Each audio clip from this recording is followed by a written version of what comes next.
There have been reports about Elon Musk taking drugs such as K to help with his mental health. However, what we saw at the inauguration with Musk clearly tripping as he stared at the ceiling caused alarm for many.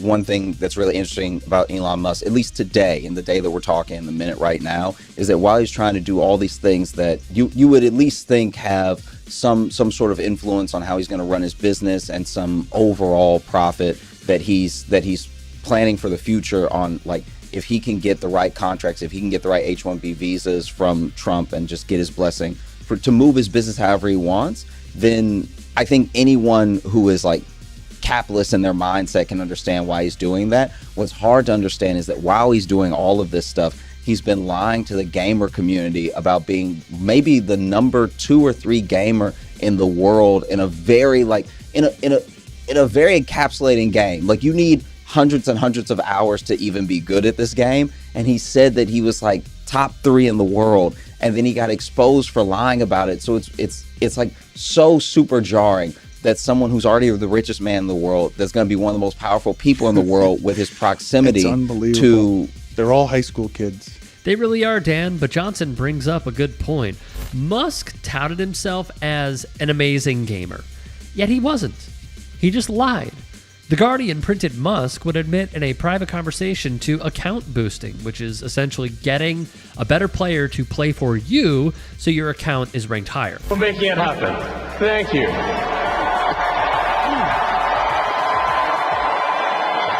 To go further on Musk, this man is going to be able to get whatever tax breaks he wants, tax breaks he doesn't need because he's already the richest man in the world. And yet somehow there's still a part of him that's like, I really wish I took this person to the dance. It's like that to me shows me a few things. One, that like he's not really this like big scary monster evil genius or anything. He's like a kid. He's like a hurt kid. And then 2, clearly I don't need all the money in the world, because the dude with all the money in the world is like still hung up about stuff that I feel like I've let go of. And so now you have your angles where maybe, unless they've been beat down, you now have something where it's like, here's an interesting thing, or here's a thing that is a completely unrelated story, but it's about Elon, so it adds context to the other thing that's happening. Johnson is preaching. Dude really is a little kid who demands acceptance. Yeah, but the way he treats people, it's no surprise why he hasn't found it. And, no amount of money in the world can really solve this problem. Let's also just understand what is happening here. Trump has mass signaled to the oligarchs in the United States that he is open for business. They, of course, are willing to accept his invitation. I think $1 billion is generally too much money. I think that the fact that like no human needs and no like Maslow's hierarchy of needs goes away with enough money is kind of why I'm good chilling where I'm at. Clearly, some of them are out of their minds, but I'm surprised they're not more out of their minds in like a let's try crack sort of way. You know what I mean? Hilarious, but to be fair, some of them are on drugs, as we established previously.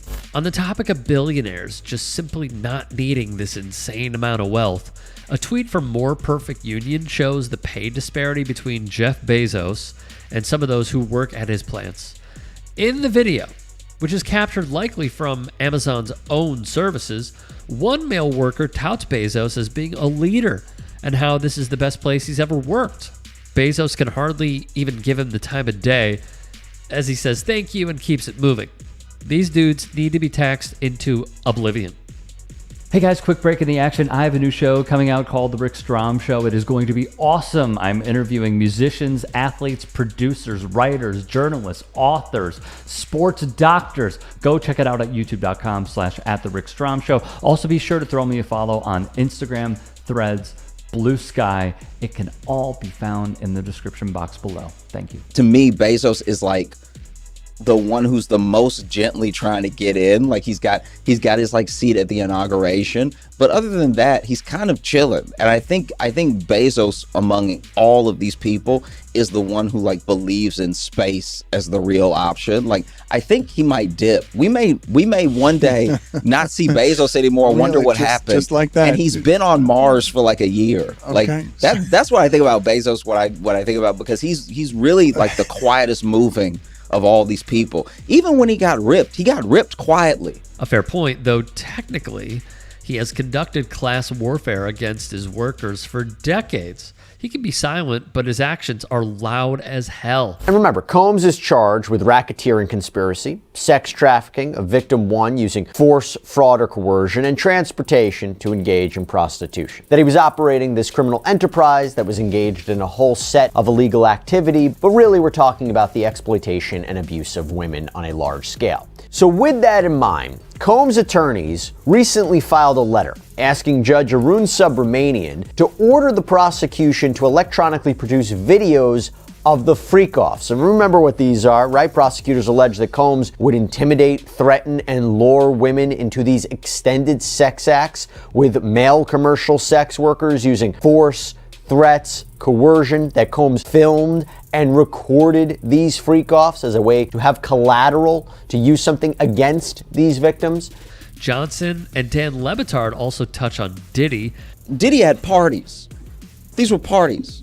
And I don't know about you, but I've never partied with like 3 people. Lots of people are at these parties. So people know things that haven't been asked yet, and they're very worried about being asked. And so I feel like when I look at Diddy updates, I'm more thinking about where Diddy is in the process of like getting to trial and all that stuff. But I know that there are some people just looking at every update, just holding their breath, hoping their name doesn't come up. But I just feel like with Diddy, it's like I'm surprised they're not trying to plead everything. Like the fact that they're like, my client is innocent.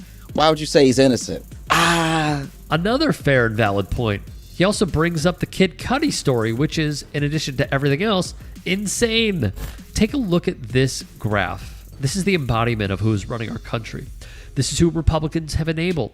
This is who Donald Trump has enabled. This is the reason we don't have policy that is fighting climate change to save our existence. The reason we have less rights. The reason unionization is being fought. The reason we make less and more. I feel like when all your dreams come true, when you have all the money in the world, that is when you lose your mind, and usually not in like a fun way. But by and large, it that much power, money, influence, anything, even if it's like happenstance, it leads to something that's like very bad for other people, right? Hey, I appreciate you watching. Now, if you can, please do become a channel member by going to youtube.com/TYTsports and clicking the join button. If that's too much for you, you can just go to tyt.com/join to become a member. It helps all of us out here at the Young Turks and keeps our network afloat. In addition, you could follow me on my socials on Twitter, Instagram, and TikTok.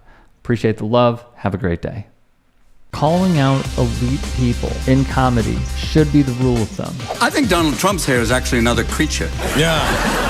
The hair's like going, good night, Donald. Good night, Donald. There we go. Maybe it goes out. It goes out and makes money while he's asleep. There is something about punching down that feels taboo, and punching up is the way to go. Crack's not really my thing, but if it was, it would be fine if I was on that side. Wow. Don Jr.'s on coke. We won with poorly educated. I love the poorly educated. I'm a very stable genius. It is very important, the work that the Jordan Kleppers are doing, the work that the Good Liars are doing, the work that our team here at the Turks are doing, and many more. Used to see these tackles, now they tackle. Oh, head-on-head collision. Bing, flag, footballs become soft. You have Trump doing sound effects for tackles. And the choice could not be more clear. Like, let's not beat around the bush about it.